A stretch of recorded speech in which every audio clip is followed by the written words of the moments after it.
પ્રદેશના મુખ્યમંત્રી યોગી આદિત્યનાથે ગોરખપુરમાં પોષણ પખવાડા 2025નું ઉદ્ઘાટન કર્યું।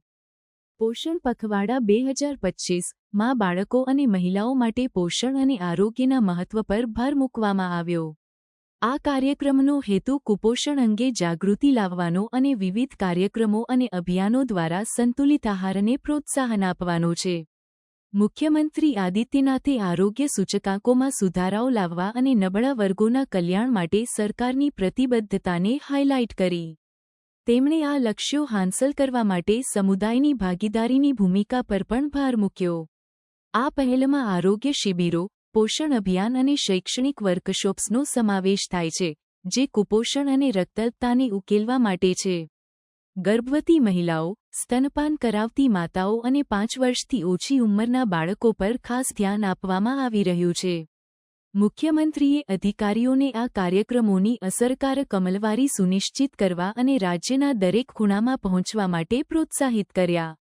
આ ઇવેન્ટમાં સરકારની યોજનાઓ દ્વારા કુપોષણને દૂર કરનારા લાભાર્થીઓની સફળતાની વાર્તાઓ પણ રજૂ કરવામાં આવી। પોષણ પખવાડા 2025 કેન્દ્ર સરકારના પોષણ અભિયાન સાથે સુસંગત છે, જે 2030 સુધીમાં કુપોષણને દૂર કરવાનો લક્ષ્ય ધરાવે છે।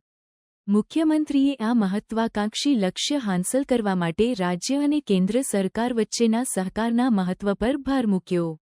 તેમણે પોષણની પડકારોને ઉકેલવા માટે નવીન ઉકેલો અને નાગરિકોના જીવનની ગુણવત્તામાં સુધારાઓ માટે પણ આહ્વાન કર્યું। આ પહેલ પોષણ અને આરોગ્ય માટે ટકાઉ અભિગમોની જરૂરિયાત અંગે ચર્ચાઓને વેગ આપે છે। સમુદાયની જોડાણ અને ગ્રાસરૂટ સ્તરે અમલવારી પર ધ્યાન કેન્દ્રિત કરવું આરોગ્યના પરિણામોમાં નોંધપાત્ર સુધારાઓ લાવવાની અપેક્ષા છે। પોષણ પખવાડા 2025 દરેક માટે વધુ આરોગ્યપ્રદ ભવિષ્ય સુનિશ્ચિત કરવાની સામૂહિક જવાબદારીની યાદ અપાવે છે।